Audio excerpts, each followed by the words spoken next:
हर खबर पर होगी आपकी पकड़। डाउनलोड कीजिए एबीपी लाइव ऐप। 21 जून साल का सबसे बड़ा दिन और इस दिन लगने जा रहा है सूर्य ग्रहण। सदी के दूसरे सूर्य ग्रहण पर ऐसा संयोग बना है। 19 साल पहले 2001 में 21 जून को सूर्य ग्रहण लगा था। रविवार के दिन सूर्य ग्रहण पड़ रहा है और शास्त्रों में रविवार भगवान सूर्य को ही समर्पित होता है। इन संयोगों के बीच कोरोना काल में लगने जा रहा है यह सूर्य ग्रहण। महीने में दूसरी बार ग्रहण लगने जा रहा है। अभी 10 दिन पहले ही चंद्र ग्रहण लग चुका है, इसीलिए इसे बेहद दुर्लभ माना जा रहा है। आखिर ये सूर्य ग्रहण ज्योतिषी शास्त्र के मुताबिक कितना खतरनाक है और इसका क्या प्रभाव पड़ सकता है, इस पर पहले रिपोर्ट देख लीजिए, उसके बाद हमारे साथ मेहमान जुड़ेंगे, उनसे चर्चा करेंगे।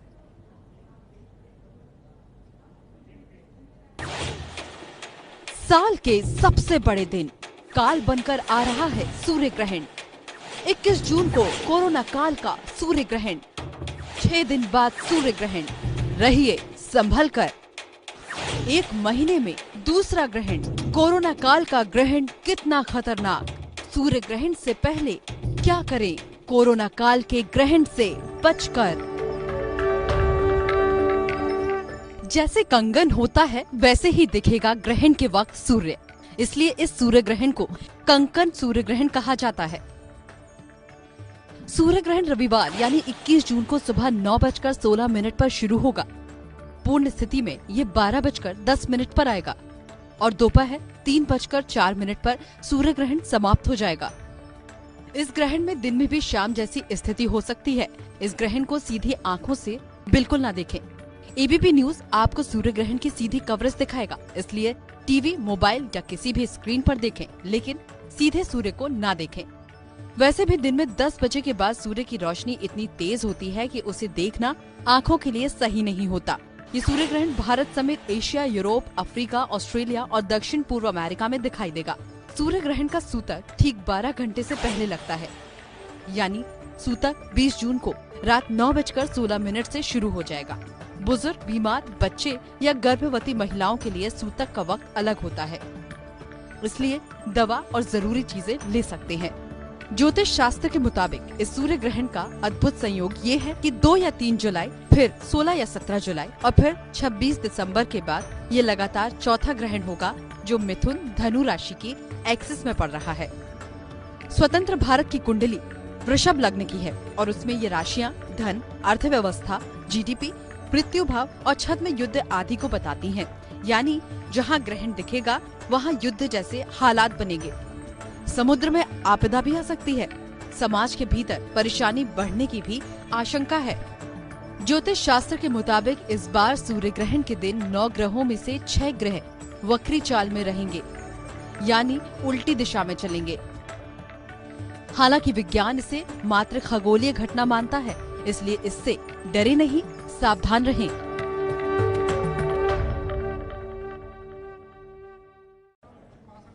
और ज्योतिष आचार्य राजीव नारायण शर्मा इस समय हमारे साथ मौजूद हैं इस खास पेशकश में चर्चा करने के लिए। आचार्य राजीव जी, सबसे पहले तो आप ये बताइए कि ये जो सूर्य ग्रहण 21 जून को पड़ने वाला है, कितना खतरनाक साबित हो सकता है? ब्रेक हो रही है जी राजीव जी, आवाज मिल रही है मेरी? आवाज आपकी ब्रेक हो रही है, क्लियर नहीं आ रही है। जी, वो ठीक करवा देते हैं। मेरा सवाल आपसे ये है सर कि कितना खतरनाक रह सकता है ये सूर्य ग्रहण?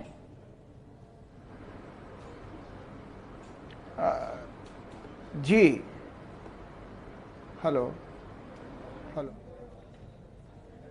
जी राजीव जी, कितना खतरनाक रह सकता है ये सूर्य ग्रहण सर?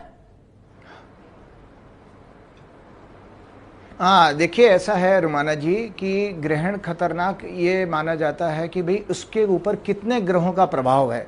अब यहाँ पर जो सूर्य 21 जून को, और सूर्य तो कल ही राशि बदल गए, मिथुन राशि में चले गए हैं और सूर्य राहु के साथ हैं। यहाँ पर वक्री बुध भी हैं। इसके ऊपर जो मंगल की दृष्टि आ रही है, इसकी वजह से ये ज़्यादा खतरनाक हो गया है। और यहाँ पर भी मंगल एक ऐसा मंगल है जिसको शनि दृष्टि देकर के और ज़्यादा खराब कर रहा है। आम जनता, देशवासी और मेरे आपके व्यूअर ये जान सकते हैं कि एक व्यक्ति जैसे कोई क्रूअल मेंटालिटी का हो और उसको आप उसके हाथ में कोई AK-47 दे दो तो वो और ज़्यादा वो बिगड़ जाता है। इसी तरह से यहाँ पर हुआ कि मंगल की दृष्टि सूर्य इस सारे ग्रहण के कॉम्बिनेशन पर शनि से पीड़ित होने के कारण यह ग्रहण ज़्यादा डेडलीएस्ट हो गया है। इसके अंदर ये डेडलीएस्ट क्योंकि दो की सन भी एनर्जी का पावर है, सिग्निफिकेटर है, और मंगल भी एक फायरी एनर्जी है, फायर जो उसको कहते हैं। तो जब दो फायर इकट्ठी हो रही हैं और तो यहाँ और जिस हाउस में हो रही है वो मिथुन राशि है, भारतवर्ष का दूसरा घर है, तो ये ग्रहण इस समय ज़्यादा खतरनाक है। अब आगे इसके अलग अलग जो है रिजल्ट्स देखे जाएंगे, लोगों के स्वास्थ्य से संबंधित हो सकता है, चूँकि भारत की जो आज़ाद भारत की, स्वतंत्र भारत की कुंडली है वो टॉरस लगन की है। उस टॉरस लगन में सूर्य जो है सिंह राशि चौथे घर में आती है। चौथा घर हमारा होता है भूमि सुख, आंतरिक सुख, इंटरनल पीस, इंटरनल हैप्पीनेस।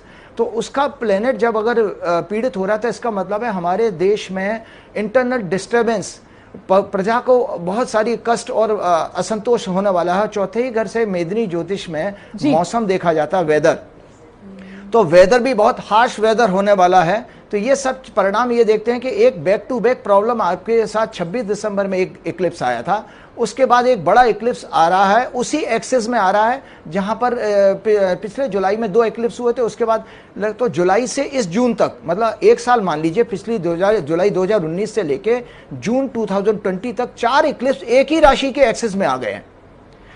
तो ये इसलिए ज्यादा खतरनाक हो गया है। तो आचार्य राजीव, मैं इसके प्रभाव पर आगे विस्तार से आपसे चर्चा करूंगी, लेकिन पहले मैं ये जानना चाहती हूं कि जिस तरीके से इस बार ये सूर्य ग्रहण 21 जून जो साल का सबसे लंबा दिन होता है, अच्छा रविवार को सूर्य ग्रहण पड़ना, तो ये जो अद्भुत संयोग है, इससे किस तरीके का प्रभाव इस सूर्य ग्रहण का बन रहा है?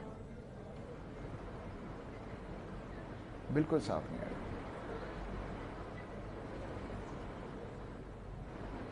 आचार्य जी, ग्रहण के अद्भुत संयोग पर थोड़ा प्रकाश डालिए। हेलो जी आचार्य जी, ग्रहण के अद्भुत संयोग पर थोड़ा प्रकाश डालिए।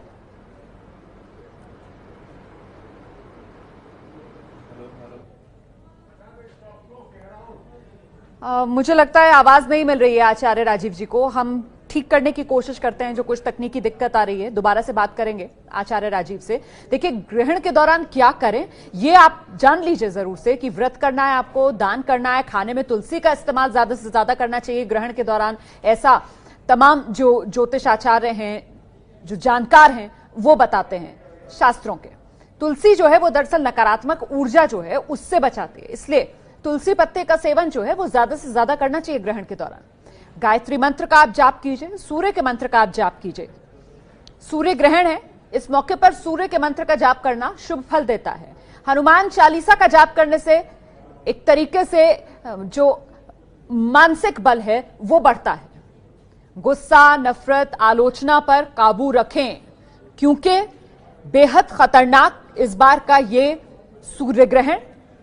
और जिस तरीके से अभी आचार्य राजीव बता रहे थे कि कोई पहले से ही बहुत ही गुस्सैला व्यक्ति हो और मान लीजिए आप उसके हाथ में कोई हथियार दे दें तो फिर वो किस तरीके की तबाही कर सकता है, इसका अंदाजा आप लगा सकते हैं। ये अभी अभी आचार्य राजीव जी ने एक उदाहरण दिया था हमको समझाने के लिए, इस सूर्य ग्रहण का प्रभाव किस तरीके का रह सकता है, कितनी सावधानी आपको बरतनी है। इसीलिए ये जानना आपके लिए बेहद जरूरी हो जाता है, क्योंकि खासा खतरनाक इस सूर्य ग्रहण को माना जा रहा है।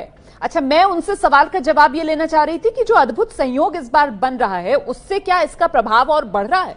और वो अद्भुत सहयोग जिसका मैं जिक्र कर रही हूं वो ये कि भाई 21 जून साल का सबसे लंबा दिन होता है, उस दिन ये सूर्य ग्रहण पड़ रहा है। अच्छा, रविवार जो वैसे ही सूर्य का दिन माना जाता है, उस दिन ये सूर्य ग्रहण पड़ रहा है। ये देखिए आप, 2 जुलाई, 16 जुलाई, 26 दिसंबर के बाद ये लगातार चौथा ग्रहण है जो पड़ने जा रहा है। मिथुन धनु राशि की एक्सिस पर यह ग्रहण पड़ रहा है। स्वतंत्र भारत की कुंडली वृषभ लगन की है और ये जो राशियां हैं वो अर्थव्यवस्था, जीडीपी, छद्मयुद्ध को बताती हैं। इसीलिए सावधानी बरतनी बेहद जरूरी इस सूर्य ग्रहण के मौके पर। यह अद्भुत संयोग सूर्य ग्रहण का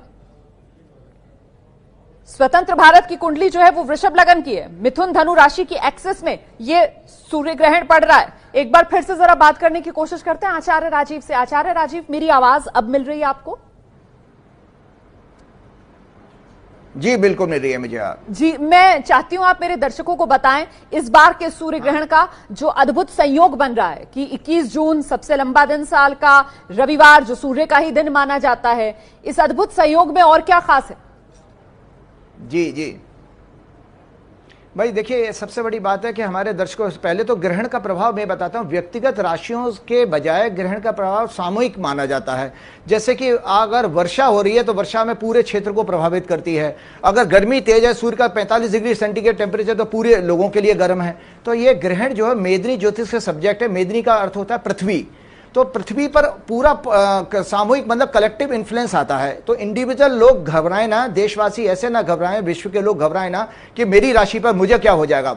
ऐसा नहीं। अगर मान लीजिए अर्थव्यवस्था खराब है तो अर्थव्यवस्था पूरे देश के लिए खराब है। तो ये जो ग्रहण का अद्भुत संयोग ये जो बन रहा है कि एक तो उसमें अर्थव्यवस्था का जो इकोनॉमी का कारक है बुध वक्री इसमें फंस गया।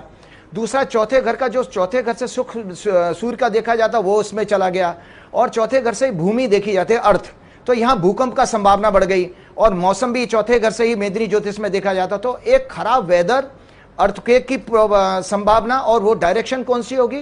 क्योंकि भारत की वृषभ लगन की कुंडली में पूरब दिशा, लगन से पूरब, चौथे घर से उत्तर और 7वें घर से पश्चिम दिशा, 10वें घर से दक्षिण दिशा देखी जाती है। तो ये जो एक्सेस में आ रहा हमारा पूरब और उत्तर का क्षेत्र बहुत ज्यादा इस अद्भुत संयोग से खराब हो गया है। इस दौरान हमको ज्यादा से ज्यादा संकट दिखाई देते हैं। अर्थव्यवस्था के लिए बहुत ही अशुभ है ये ग्रह, बहुत ज्यादा अशुभ है। बेरोजगारी बढ़ेगी, भुखमरी की। दूसरे घर से हमारा भोजन का स्वाद भी देखा जाता है व्यक्तिगत कुंडली में। तो ये लॉजिक है कि देश की कुंडली में जब हम बात करते हैं तो फाइनेंस की और जीडीपी की और इकोनॉमी की, आपका जो ट्रेजरी है, राजकोष है, अकाउंट डेफिसिट है, जितने भी इकोनॉमी के टर्म है वो सब चीजें इसमें प्रभावित होते हैं। साथ में मिथुन राशि का एक प्रभाव रुमाना जी ये माना गया है, शास्त्रों में मिथुन राशि को कला की राशि माना गया है। तो इस दौरान ये बहुत संकट आने वाला है कि जितने भी ग्लैमर के फील्ड में और आर्ट्स एंड ग्लैमर के फील्ड में लोग हैं उनके लिए कष्ट बढ़ेंगे। और आप देख ही रहे हैं कि किस तरह की परेशानी आ रही है। फिल्म इंडस्ट्री, स्पोर्ट्स इंडस्ट्री, जितने भी एंटरटेनमेंट के फील्ड हैं उनके लिए बहुत संकट का साल होगा ये। क्योंकि उनकी जितनी भी अर्निंग है, अर्निंग के सोर्सेस सब खत्म हो गए। कि नॉर्मल अब सोशल डिस्टेंसिंग के कारण हम लोग अब ग्रुप में कोई भी चीजें नहीं कर पाएंगे, ना आपके पास ऑडियंस होगी, ना स्पोर्ट्स स्टेडियम में दर्शक होंगे। तो ये घटना मिथुन राशि के ग्रहण के कारण जो खराब योग बन रहा है, इसके सारे के सारे प्रभाव हैं। जी, आचार्य राजीव जी, आपने जिस तरीके से बहुत ही सरल शब्दों में बताया कि भाई देश पर जो प्राकृतिक आपदा है उसका खतरा मंडरा रहा है, वो आपने पूरब से उत्तर तक के इलाका चिन्हित एक तरीके से करके बताया। आपने बताया कि जो देश की अर्थव्यवस्था है उसके लिए सूर्य ग्रहण अच्छा नहीं है, उस पर यह नकारात्मक प्रभाव डालेगा। सर, इस समय सबसे बड़ी चिंता जो है वो बीमारी कोरोना को लेकर बनी हुई है। तो ये कोरोना काल, संकट काल और ये सूर्य ग्रहण, जरा इस पर भी कुछ रोशनी डालिए। बहुत अच्छी बात। देखिए रोमाना जी, मैं आपके दर्शकों को, सारे विश्व के लोगों को बताना चाहता हूं, ज्योतिष शास्त्र में, एस्ट्रोलॉजी में जो कंप्लीट हेल्थ है उसका सिग्निफिकेटर सूर्य को माना गया है। अब ये सूर्य का ही ग्रहण है, मतलब सूर्य ही इसमें पीड़ित हो गए राहु की साथ में मंगल से, और उनको चौथी दृष्टि मंगल की पड़ रही है। और मंगल भी आसान मंगल नहीं है, वो शनि से पीड़ित होकर के मंगल है। तो यहाँ पर स्वास्थ्य से संबंधित प्रॉब्लम और बढ़ेंगी, बीमारी के आंकड़े बढ़ेंगे, मृत्यु दर बढ़ जाएगी। तो स्वास्थ्य की दृष्टि से भी ये अत्यंत अशुभ है। मैं 2 बार अत्यंत शब्द इस्तेमाल कर रहा हूं, अत्यंत अशुभ है। तो व्यक्तिगत लोग क्या करें? देखिए आपको बताता हूं, हमारे उपनिषद का वाक्य, यथा पिंडे तथा ब्रह्मांडे। ये जो कॉस्मोस है, जो ब्रह्मांड है, जिस कंपोजिशन में बना उसी कंपोजिशन में हमारी फिजिकल बॉडी बनी है। पिंड का मतलब होता है बॉडी। तो पंचतत्व से ये पृथ्वी और नेचर बनी है, पंचतत्व से हमारा शरीर बना है। अब पंचतत्व में पृथ्वी है, तो पृथ्वी से जो भी आप खाद्य पदार्थ पैदा होता खाते हैं तो हमारी स्वास्थ्य अच्छा रहता है। अर्थ के अंदर जो प्रोड्यूस होता है, जल हो गया, पानी पीने से हमारा स्वास्थ्य अच्छा रहता है, इमोशनल क्वेश्चन भी हमारा ठीक रहता है। वायु का मतलब है प्राणायाम, प्राण वायु जो आप लेते हो। और अग्नि का मतलब है बेसिकली फायर, जिससे आपकी कुकिंग वगैरह होती है। और एनर्जी का सोर्स है, टोटल एनर्जी, जो सन की एनर्जी है वो भी, और जो आपकी बॉडी में आपकी डाइजेस्टिव फायर है वो भी अग्नि हो गया। अब एक चीज आती है, आकाश तत्व तो हमको पता नहीं है, ईथर एलिमेंट। तो ईथर एलिमेंट साधना से, प्रार्थना से, प्रेयर से आता है। तो इंसान की इम्यूनिटी में ये पांचों को बैलेंस करिए। विश्व के लोग एक बात पे ध्यान रखें, सारे देश के, क्योंकि अब आपका चैनल विश्वव्यापी हो गया, आपने ऐप बनाया है और ऐप के जरिए आपके विश्व में सारे लोग देख सकते हैं। तो मैं सब विश्व के लोगों को बताता हूं कि कोरोना क्राइसिस डेडलीस्ट नहीं है, कोरोना कोई वायरस नहीं है। संसार जब तक रहेगा तो संसार में अमृत भी रहेगा और विष भी रहेगा। ये चॉइस आपकी है कि आप अमृत को बढ़ाते हो कि विष को बढ़ाते हो। और विष उसको कहा गया है रोमाना जी, मॉडर्न साइंस के अनुसार जो टॉक्सिन्स होते हैं, जो आपका जितना भी फूड जिसका पीएच लेवल एसिडिक होता है, वो हमारे शरीर के लिए अम्ल जिसको कहते हैं हिंदी में, वो खराब है। तो आप लोग कृपया करके अपनी दिनचर्या पे वर्क लाइफ बैलेंस के लिए सबसे बड़ा चैलेंज खड़ा कर दिया है कोरोना ने जी। आज अपनी जिंदगी को बचाइए, आप आराम कीजिए, अच्छी नींद लीजिए, अच्छा खाना लीजिए, भोजन ऐसा लीजिए जो सीजनल हो और डेमोग्राफी के हिसाब से। अगर आप नोएडा में बैठे हैं और नोएडा की और बहुत बहुत धन्यवाद राजीव जी, समय इतना ही है। आपने इतने सरल शब्दों में लोगों को बताया किस तरीके से ये सूर्य ग्रहण जो है एक तरीके से वो काल बनकर आ रहा है, लेकिन इससे घबराने की जरूरत नहीं, डरने की जरूरत नहीं। अपने लाइफस्टाइल को बदलिए, जीवन में संतुलन लेकर आइए, अच्छा खान पान अपना रखिए और देखिए फिर किस तरीके से हर नकारात्मक प्रभाव को आप सकारात्मक ऊर्जा के साथ अपने जीवन में बदल सकते हैं, ला सकते हैं।